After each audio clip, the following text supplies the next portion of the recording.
अरे प्रिया, मैंने तुझसे कहा था कि तू ये बेसन का लेप लगा ले, तूने ये लगाया? आज लड़के वाले तुझे देखने आने वाले हैं। अरे माँ, क्या तू ये बार बार मुझे बेसन का लेप लगाने को बोलती है? कुछ होता भी है इससे? कितने लड़के मुझे देखकर चले गए, कभी किसी ने मुझे देखकर हाँ किया कि जो अब आएगा वो मुझसे शादी ही कर लेगा? अरे बेटी, तू बस मेरा दिल रखने के लिए लेप लगा लेना। नहीं माँ, मुझे लेप नहीं लगाना, अभी मैं फैक्ट्री पर जा रही हूँ। प्रिया अपनी माँ और अपने पिता के साथ रहती थी। प्रिया दिल की बहुत सुंदरी थी, लेकिन उसका रंग बहुत सांवला था। उसके माँ बाप को उसके रंग को लेकर बहुत चिंता रहती थी। अरे प्रिया की माँ तो क्यों हमेशा प्रिया के पीछे पड़ी रहती है? देख कैसे उदास होकर फैक्ट्री गई है। अरे प्रिया के पिताजी, आप क्यों नहीं समझते हो? प्रिया कितनी बड़ी हो गई है।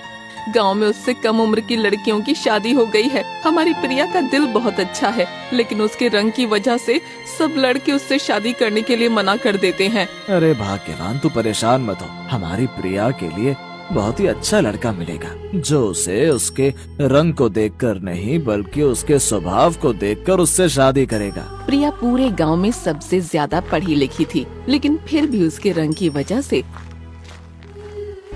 उसे गांव की फैक्ट्री में साफ सफाई करने का काम ही मिला।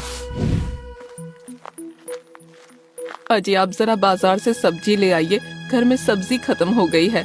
ठीक है, मैं अभी जाकर सब्जी ले आता हूँ। ऐसा कहकर मोहनदास सब्जी लेने बाजार जाता है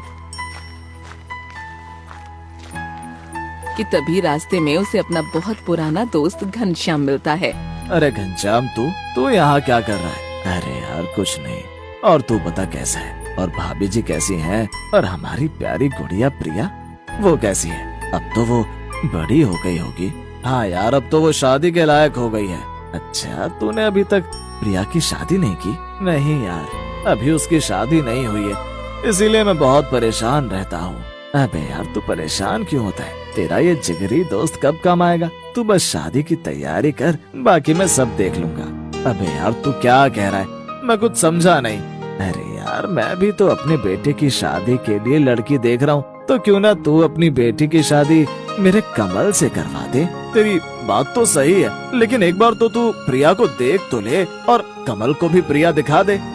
अबे यार, तू कैसी बातें कर रहा है? प्रिया को तो हमने बचपन में देखा है, और वैसे भी वो तेरी बेटी है, तो उसे अब क्या देखना? ये तो घर जैसी ही बात है। तू परेशान मत हो और बस जल्दी ही शादी की तैयारी करना शुरू कर दे। मैं जल्द ही अपने बेटे की बारात तेरी बेटी प्रिया के लिए लेकर आऊंगा। ऐसा कहकर घनश्याम वहाँ से चला जाता है और मोहनदास अपनी बेटी की शादी की बात सुनकर बहुत खुश हो जाता है और घर जाता है।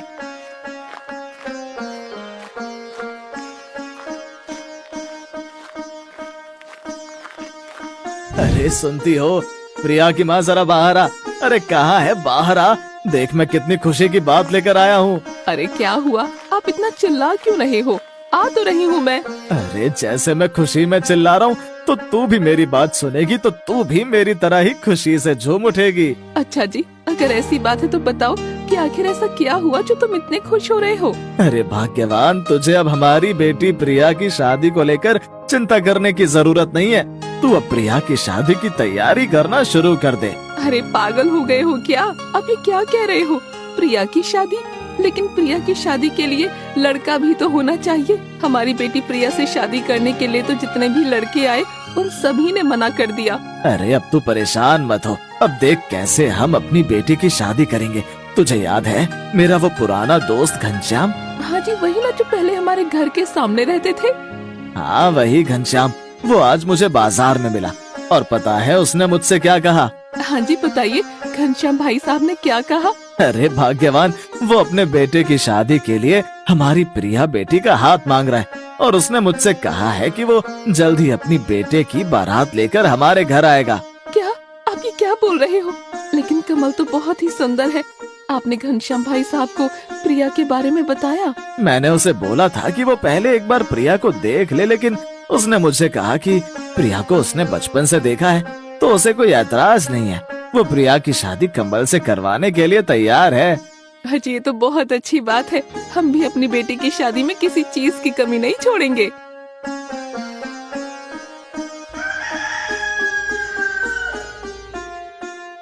ऐसे ही दिन बीत जाते हैं और प्रिया की शादी का दिन आ जाता है। प्रिया को देखकर कमल घनश्याम से बोलता है। अरे पापा, आपने मेरे लिए ये ऐसी लड़की देखी है? आपको पूरे गांव में बस यही एक काली लड़की मिली थी क्या? अरे चुप कर, मुझे नहीं पता था कि ये ऐसी होगी। बचपन में तो ये बहुत सुंदर थी, मुझे नहीं पता था कि अब ऐसी हो जाएगी। पापा, मैं ऐसी लड़की से शादी नहीं कर सकता हूँ। इससे शादी करके तो सबके सामने मेरी बेइज्जती हो जाएगी। मैं सबके सामने अपनी बेइज्जती नहीं करवाना चाहता हूँ। मैं जा रहा हूँ। तो चुपचाप से शादी कर ले, नहीं तो मुझसे बुरा कोई नहीं होगा। घनश्याम के डर से कमल प्रिया से शादी तो कर लेता है। ऐसे ही कुछ दिन बीत जाते हैं। अरे कमल, आपको क्या हुआ है? जब से मैं इस घर में आई हूँ तब से आपने मुझसे एक बार भी बात नहीं की। ये शादी आपकी मर्जी से नहीं हुई क्या? मेरी तो किस्मत ही खराब हो गई है। पता नहीं पापा ने तुम्हारे जैसी काली लड़की से मेरी शादी क्यों करवा दी। सब दोस्त मेरा मजाक उड़ाते हैं, बोलते हैं वो देखो आ गया कल्लो का पति। गुस्से में कमल घर से बाहर चला जाता है और बेचारी प्रिया कमल की बात सुनकर रोने लगती है कि तभी वहाँ पर कमल की माँ आ जाती है। अरे प्रिया, क्या हुआ? तू ऐसे क्यों रो रही है? किसी ने तुझसे कुछ कहा? प्रिया कमल की माँ को सब कुछ बता देती है। अरे तो मेरा बेटा सही कह रहा है ना। जाने कमल के पापा ने तुझसे उसकी शादी क्यों करवा दी। मेरे बेटे के तो नसीब ही फूट गए तुझ जैसी बीवी से शादी करवा के। उसके लिए तो इतने अच्छे अच्छे रिश्ते आए थे। भगवान जाने पुरानी दोस्ती की वजह से उन्होंने कमल की शादी तुझसे क्यों करवा दी। सास की बात सुनकर प्रिया और दुखी हो जाती है और अपने आप को कोसने लगती है। हे भगवान, मैंने किसी का क्या बिगाड़ा है? हर कोई मेरी इस काले रंग की वजह से मुझे सुनाकर चला जाता है।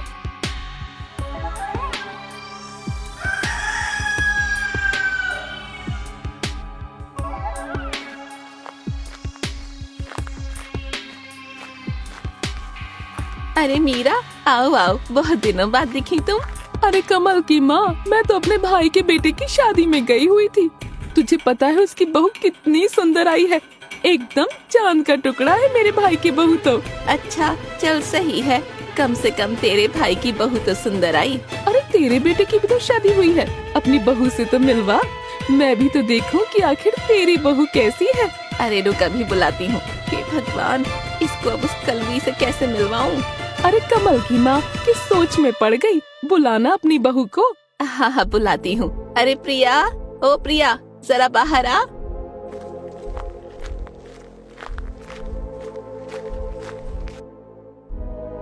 जी माँ जी, आपने बुलाया? प्रिया को देखकर मीरा हैरान हो जाती है। अरे कमल की माँ, तुझे कमल के लिए कोई और लड़की नहीं मिली थी क्या जो ऐसी बहू लेकर आ गई?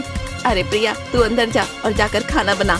मीरा की बात सुनकर प्रिया बहुत उदास हो गई और अंदर चली गई। अरे अरे कमल की माँ, मुझे तुम्हारा दुख देखकर बहुत दुख होता है। बताओ कितना स्मार्ट और सुंदर बेटा है तुम्हारा, और तुम्हारी बहू को देखो कितनी काली है। न जाने किसके कर्मों की सजा मिली है तुम्हें। अरे मीरा, अब क्या बताऊं तुम्हें। मेरे बेटे के नसीब तो उसके बाप ने खुद ही फोड़ दिए।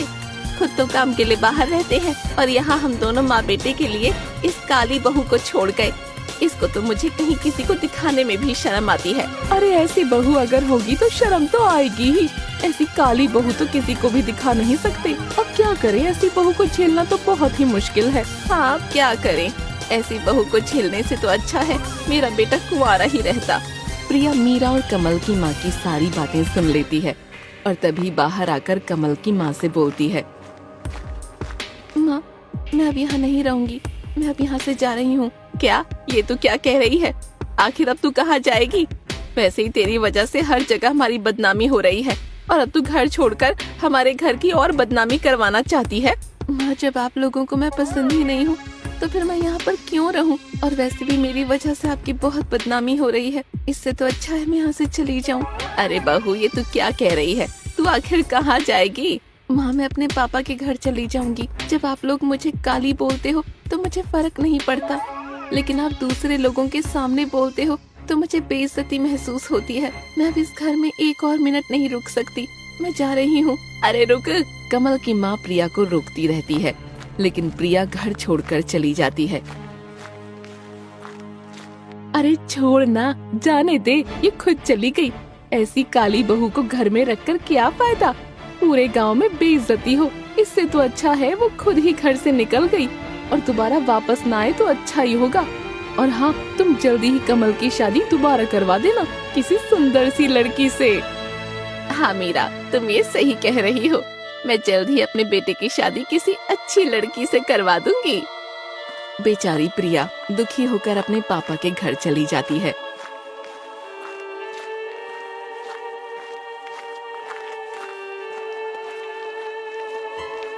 अरे प्रिया बेटी, तू अचानक यहाँ पर? तेरे ससुराल में सब ठीक तो है ना? पापा, वहाँ पर कुछ भी ठीक नहीं है। कमल और उसकी माँ मुझे काले रंग की वजह से बहुत ताने देते हैं और पड़ोसियों के सामने भी वो लोग मेरे काले रंग को लेकर मेरी बेइज्जती करते रहते हैं। पापा, अब मैं वहाँ कभी नहीं जाऊंगी। अरे बेटा, अब तेरी शादी हो गई है, अब चाहे वो कुछ भी कहे, लेकिन तुझे अब सारी जिंदगी वहीं अपने ससुराल में रहना होगा। नहीं मेरी बेटी, अब उस घर में नहीं जाएगी, अब वो यही हमारे साथ रहेगी। मैं अभी भी अपनी बेटी को यहाँ रख सकता हूँ। लेकिन गांव वाले क्या कहेंगे? हमने शादीशुदा लड़की को ऐसे घर में रखा है, गांव में हमारी कितनी बेइज्जती हो जाएगी। सब यही कहेंगे कि बेटी तो छोटी है, उसमें अकल नहीं। लेकिन हम तो बड़े हैं ना, हमें तो इसे समझाना चाहिए। नहीं, मैंने कह दिया ना कि मेरी बेटी अब उस घर में दोबारा नहीं जाएगी। जब तक वो लोग खुद मेरी बेटी को लेने नहीं आएंगे, तब तक मेरी बेटी यही हमारे पास रहेगी। प्रिया की माँ प्रिया और मोहन दास को बहुत समझाती है।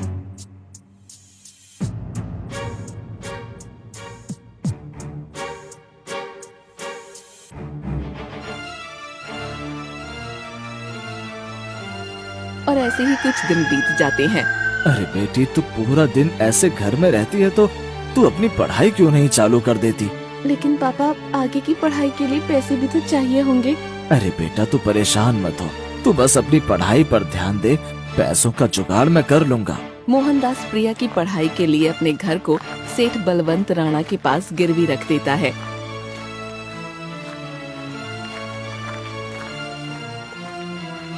अरे मोहनदास, वैसे घनश्याम ने तेरी बेटी के साथ अच्छा नहीं किया, लेकिन तू भी कब तक प्रिया को अपने घर में रखेगा?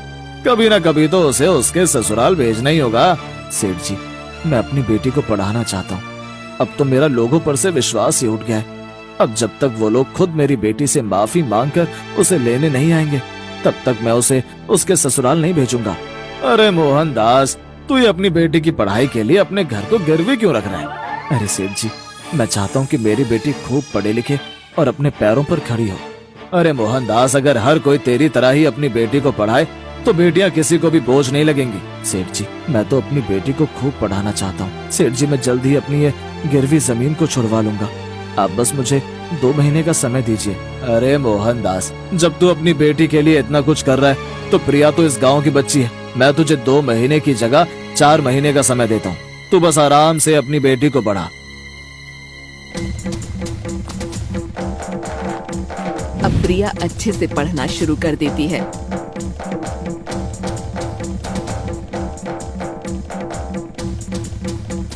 और कुछ ही दिन में प्रिया का सरकारी रिजल्ट भी आ जाता है। प्रिया उस गांव की कलेक्टर बन जाती है।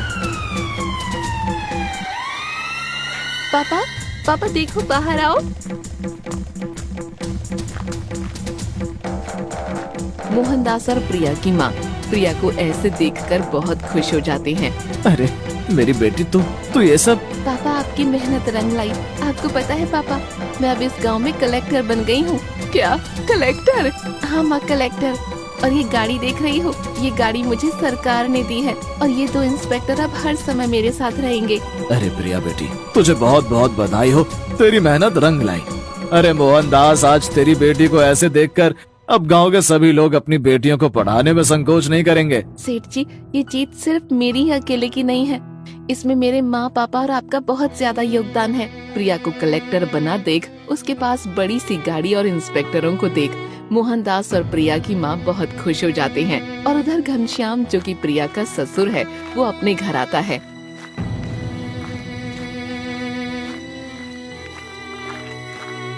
अरे कमल, कमल, अरे क्या हुआ पापा? आप परेशान क्यों? और यहाँ पर कैसे? अरे कमल, मुझे कारोबार में बहुत ज्यादा नुकसान हो गया, इसीलिए मैं शहर में सारा कारोबार बेचकर यही गांव में आ गया हूँ। अरे क्या हुआ, आप परेशान क्यों हो? कमल अपनी माँ को सब कुछ बता देता है। अजी अब हम क्या करेंगे, हमारा तो सारा कारोबार शहर में ही था और अब वहाँ भी नुकसान हो गया, तो हम अब घर का गुजारा कैसे करेंगे? माँ, पापा, मैं सोच रहा हूँ कि क्यों ना हम इस गांव में ही अपना कारोबार चलाएं। हाँ बेटा, तो ये सही कह रहा है। अब हम इसी गांव में ही अपनी फैक्ट्री खोल लेते हैं। ठीक है पापा, मैं कल सुबह ही कलेक्टर के पास जाकर इस गांव में फैक्ट्री खोलने की अर्जी ले लेता हूँ।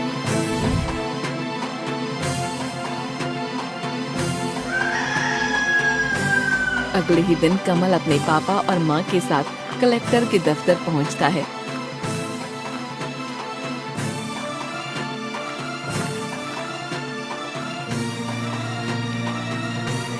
वहाँ का नजारा देख उन तीनों के तो मानो होश ही उड़ जाते हैं। अरे अरे, ये तो प्रिया है, हमारी बहू प्रिया। अरे लेकिन ये यहाँ कैसे, और ये कलेक्टर साहब के कमरे में क्या कर रही है? तभी कमल वहाँ एक आदमी से पूछता है। अरे भाई, ये लड़की यहाँ क्या कर रही है? अरे भाई, ये हमारे गांव की नई कलेक्टर है, तुम इन्हें नहीं जानते क्या? उस आदमी से ये बात सुनकर उन तीनों के होश उड़ जाते हैं कि तभी प्रिया उन तीनों के पास आती है। नमस्ते, आप सब यहाँ पर? प्रिया का ऐसा स्वभाव देखकर वो तीनों प्रिया से माफी मांगने लगते हैं। बेटी प्रिया, हमें माफ कर दे। हमने हमेशा तेरे रंग को ही देखा, कभी तेरे इस कोमल मन को हमने देखने की कोशिश ही नहीं की। तू कलेक्टर बन गई है और हमने तेरे साथ ऐसा सुलूक किया, फिर भी तूने खुद आकर हमसे बात की। बेटी हमें माफ कर दे, हमने तेरे साथ बहुत अत्याचार किया है, हमारी गलती के लिए हमें माफ कर दे। प्रिया, सबसे ज्यादा मैं तुम्हारा गुनहगार हूँ। तुम मेरी वजह से घर में आई और मैंने ही तुमको नहीं समझा। मुझे माफ कर दो और हमारे साथ घर चलो। बेटी, मैंने ही मोहनदास से तुम्हारा हाथ मांगा था, हमें माफ कर दे। अब मैं तुझसे बोलता हूँ कि तू हमारे साथ अपने घर चल। नहीं, मैंने आप लोगों को माफ कर दिया है, लेकिन मैं आप लोगों के साथ अब वापस नहीं जा सकती हूँ। आप लोगों ने मेरे काले रंग को देखकर मुझे छोड़ा और अब जब मैं कलेक्टर बन गई हूँ तो आप लोग मुझे अपने साथ ले जाना चाहते हैं। अब मेरे इस काले रंग की वजह से आप लोगों की बदनामी नहीं होगी क्या? बेटी, हमें पता है हमने तुझे ऐसे छोड़कर बहुत बड़ी गलती की है। बेटी, तू वो सब कुछ भुलाकर हमारे साथ घर चल। नहीं, अब मैं आप लोगों के साथ नहीं जा सकती हूँ। मैं अब दोबारा अपने आत्मविश्वास को खोना नहीं चाहती हूँ। आप लोग मुझे माफ कीजिए। ऐसा कहकर प्रिया वहाँ से चली जाती है और वो तीनों अपनी गलतियों पर पछताते रह जाते हैं।